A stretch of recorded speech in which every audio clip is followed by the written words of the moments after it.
వినాయకుడు పిండి వంటలు చేయాలి కదండి, అందులో ఒక భాగంగా ఉల్లగడ్డ బజ్జీలు కూడా వేస్తున్నాను దేవుడికి నైవేద్యంగా. మా కొద్ది రకరకాల మనం మన ఇష్టమైనట్టుగా వేసుకోవచ్చు. అందులో భాగంగా ఉల్లగడ్డ బజ్జీలు వేస్తున్నాను.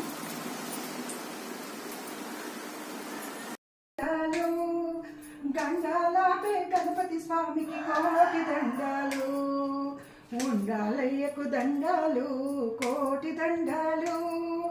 గండాలాపే గణపతి స్వామికి కోటి దండాలు.